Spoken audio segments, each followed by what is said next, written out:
Yun nga lang naisipin mo wala kang bahay eh, na namumroblema ka na. Ang bigat na pinagdadaanan po. Hindi ginawa ng paupahan. Dito ka na umupa, sabi niya. Kuminsan, Ang sakit. sira ulo ko din kuminsan na naisip ko. I hope I am correct. No? Sabi ko, Bahay na. 1975, ay 1947 nandiyan kami. 1980 na wala. Tapos mangupa. Parang nakakasakit. Diba? Oo nga po. Hindi mo ba, umupa ka sa bantaan dati. Ang kwarto ko, may sala set, may edukador. Ngayon, ang kwarto ko, isang kama. Yung makilala ko siya, nagsalita ko. Ilang manibaran niya. Kailan ko nakakita, yung mga sinasabi niya, the way she speaks, the way she moves, sabi ko, yan ang larawan o ehemplo na isang tunay na public servant. Siya si Nanay Presi, tagalungsod ng Maynila, District 4. Na sa hindi namin inaasahan ay na-interview namin siya. At syempre, napanood ito ni Miss Mara at natuwa siya rito sa ginawang pagpuri ni Nanay sa kanya. At ito ay ipinahanap ni Miss Mara sa lalong madaling panahon. Ngunit nang mahanap niya ito, ay may nalaman si Miss Mara na ikinadurog ng kanyang puso.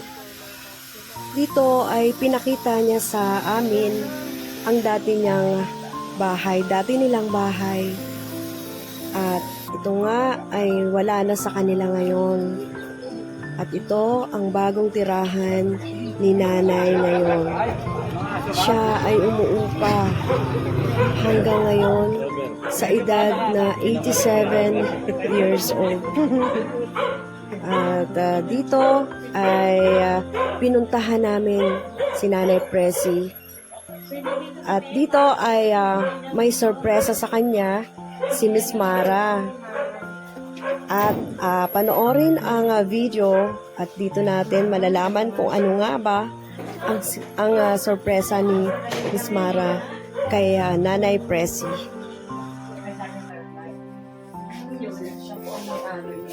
Sir, this is my boarding house. Ang may Dahil siya sa taas. ang caretaker ang kasir ko.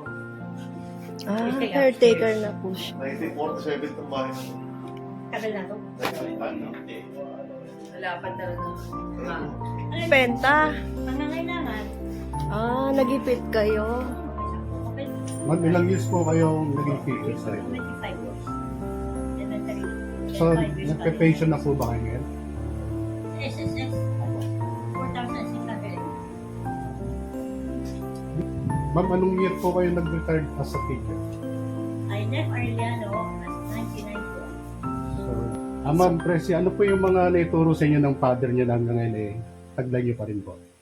Huwag masira ang buhay ko ay sa isang pera lang.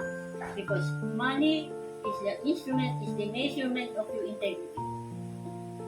Yan ang medida ng iyong integridad. Pera. Kahit isang pera lang, sira ka na.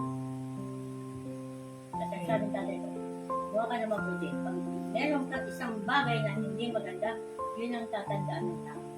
Yung mabuting yun ang nakakalimutan mo. Tama.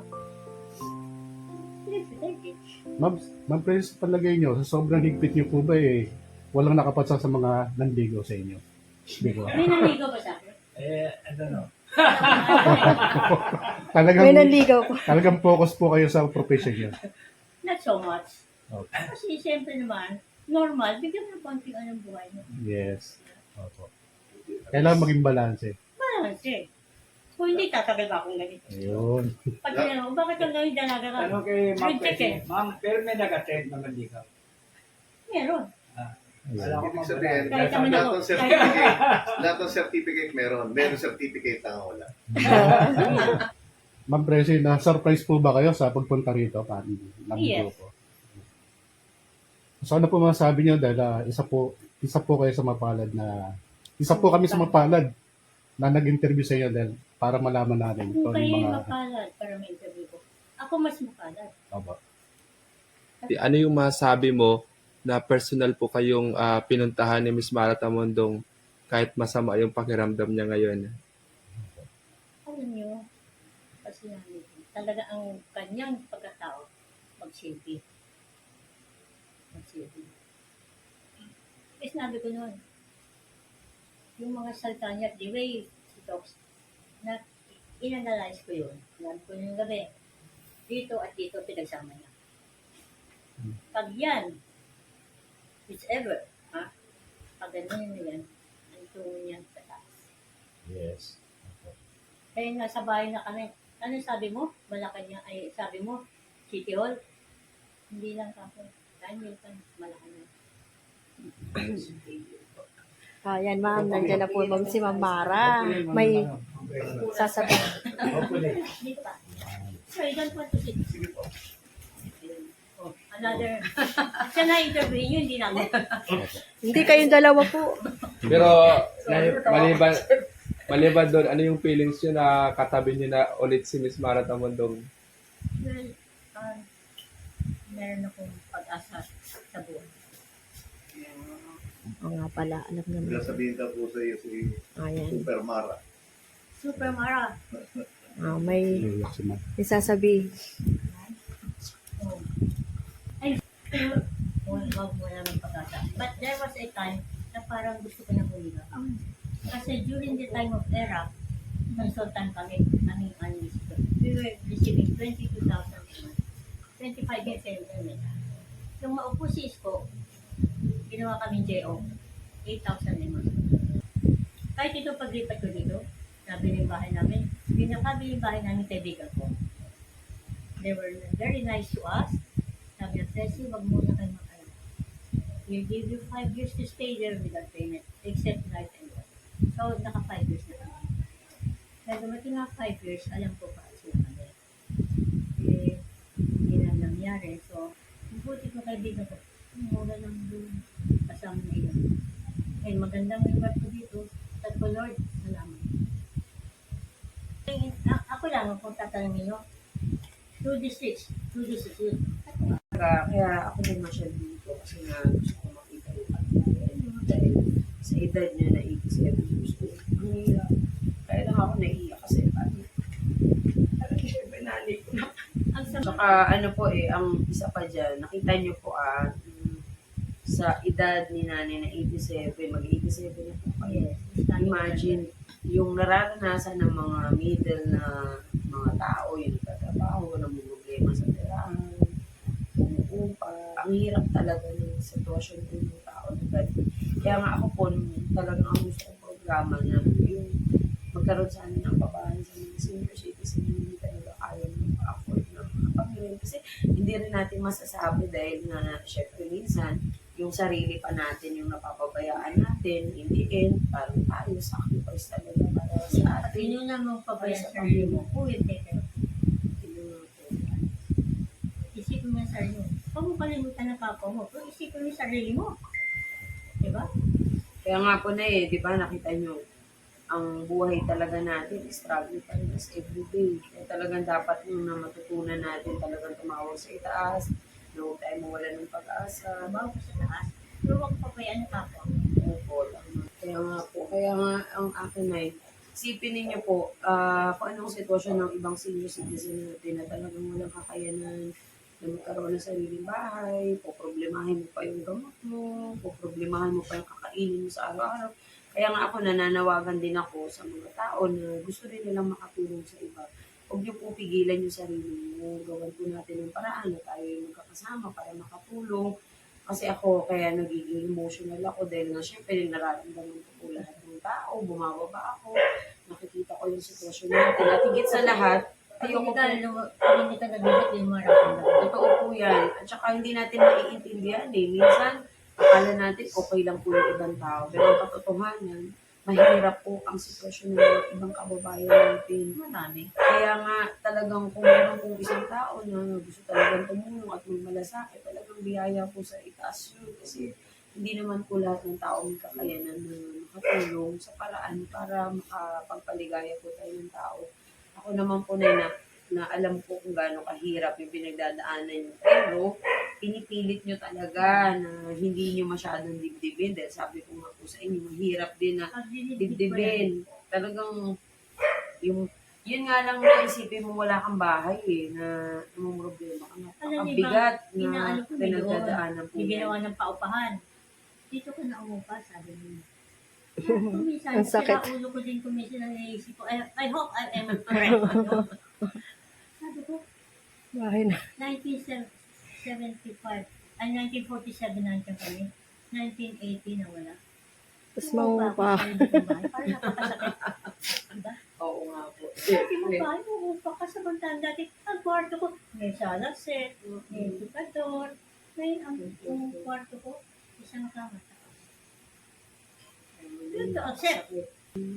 Nay, bilang isang naniniwala kay Miss Martha Mondong, paano mo siya ilarawan?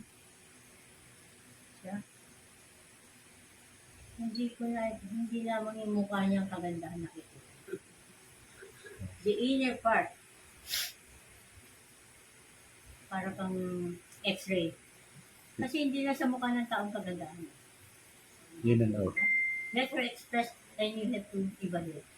Karaan pala nagkita pala tayo doon sa may McDo. Ano ba yun? Jollibee. Oh, di sa Ay, Maya. kay Mondong has mayor ngayon nandiyan sa katabi nyo. Pwede nyo pong sabihin. Mayora. Tingin kayo kay Mama na Ma'am. Sabi Mayora. May salamat. Tumitibok ang puso ko. Talaga, Nay? The first time we met, iba na impression ko sa'yo. Sinabi ko nun, ang first impression counts. Sinabi nga ni Nanay. Bakit bakit yung masabing for mayor talaga? Pang mayor talaga yung attitude ni ma'am or yung pagkatao niya. Ano ba yung nakita niyo bilang isang Una lang muna, hindi yung pagkakita ko. Ang unang-una, tulad ko lang sa politika. Sawang-sawa na ako sa trapo. Hindi. Paano bago ko? Kung hindi bago na kayo. Tama. Yung nga hindi ko ma-assign sa Pilipinas because of politics. This is it. New one. Sa base tayo.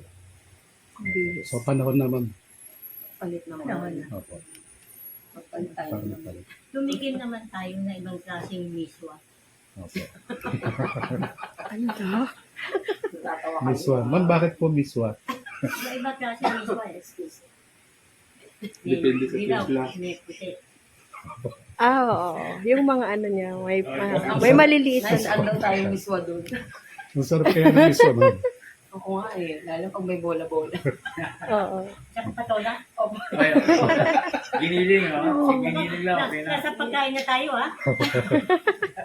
Pero na hindi. Kasi natutuwa ako. Pasensya na po kayo talaga. Medyo emotional ako. Kasi pagka naririnig ko yung mga kwento ng mga senior na imagine pati tirahan nila, problema nila eh. What more pa kung tayo yun, di ba? Napakahirap.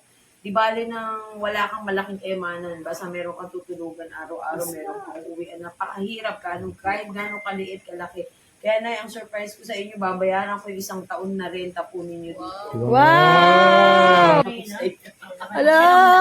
Babayaran ko po yung 1 taon ninyo na para hindi na muna kayo ma-stress ng 1 year. At least yung pakikipaglaban natin basta ang akin lang po, ito po yung para sa renta ninyo na. Para una sa, ano yun?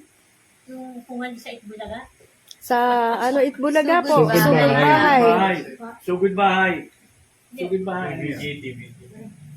Di ba na ang renta ninyo tama na is 2,500 every month. So sa 12 months, yan po ay makukuha na po yung kabuuan. Hindi ko Hala. nabibilangin. Makasobra yung sorry.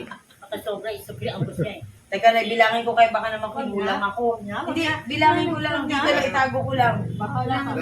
Then, I will Para tell you lang ano, honestly. Yeah, so honestly, no? Na-orphan ka siya ng sakatli. Eh, Nay, huwag ka muna ma-stress na 1 taon na. Yes. At least po, yung malaking bagay na 1 taon yun, kahit papaano na anong problema. Huwag ka po ma-stress sa upa. At least na-enjoy nyo lang, kahit kayo kung saan nyo gusto. Kasi Sabihin sa mga kababayan natin na napakahirap po maging isang senior citizen, lalo na kung wala tayong naipon. Hindi natin napaghandaan yung pagpunta natin sa senior. Kaya dapat talaga mayroong programa na galing sa ating gobyerno na mapakinabangan po ng mga senior citizen. Kasi alam po ninyo, mahirap na yung nakaedad ka na tapos na-stress ka pa. Hindi na nila kayang sabayan yung stress na nararamdaman natin. Kasi tayo bata pa, what more pa kaya yung mga senior na meron ng nararamdaman sa katawan. Kaya sana po tangkilikin po natin lahat ng programa, lalo na po ang National Commission of Senior Citizen, na ito po ay tahanan ninyo, na sana po makatuwang natin talaga palagi. Nandiyan si Atty. Kathleen Quijano. Ako naman po, si Mara Tamutong, na handa pong maglingkod para sa inyo. Na kung kakayanin ko lang po ang lahat, pero ibigay po natin sa Panginoon yung bigyan niya ako ng way, ng paraan, Kung paano, para at mas ano, makatulong pa po ako at kung paano. Kaya maraming salamat, Nay. Sana Okay. po na-surprise kayo kasi